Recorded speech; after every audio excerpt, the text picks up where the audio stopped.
നമസ്കാരം. റാഫ്റ്റോക്ക് മലയാളത്തിലേക്ക് അവർക്കും സ്വന്തം. അക്ഷരാർത്ഥത്തിൽ കൊൽക്കത്തയിലിട്ട് മോഹൻ ബഗാൻ സൂപ്പർ ജയൻസിനെ തീർത്തിരിക്കുന്നു മുംബൈ സിറ്റി FC. അങ്ങനെ അവർ ISL ചാമ്പ്യന്മാരായിരിക്കുന്നു. 1-3 ഗോളുകൾക്കാണ് മുംബൈ സിറ്റി FCയുടെ വിജയം. അവർക്ക് വേണ്ടി ഹോർഗെ പെരാഡേസും ബിബിൻ സിംഗും യാക്കൂബ് ബോയ്റ്റസുമാണ് ഗോളുകൾ കണ്ടെത്തിയത്. മോഹൻ ബഗാന്റെ ഗോൾ കമിൻസിന്റെ വകയായിരുന്നു.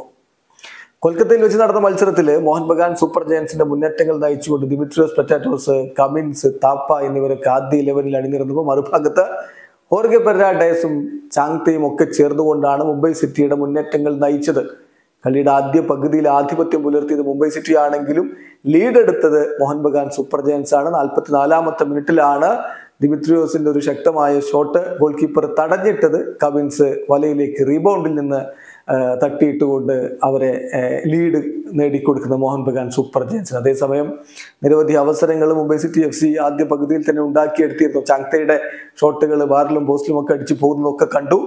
രണ്ടാം പകുതിയിൽ പക്ഷെ അതിനൊക്കെ അവർ പ്രായശ്ചിത്തം ചെയ്തു. 53-ാമത്തെ മിനിറ്റിൽ ഹോർഗെ പെരാഡേസിലൂടെ മുംബൈ സിറ്റി FC ഒപ്പമെത്തി. 80 മിനിറ്റുകൾ കഴിയുമ്പോൾ മത്സരം 1-1 സമനിലയിലാണ്. എന്നാൽ 81-ാമത്തെ മിനിറ്റിൽ ബിബിൻ സിംഗിലൂടെ മുംബൈ സിറ്റി FC ലീഡ് എടുക്കുന്നു.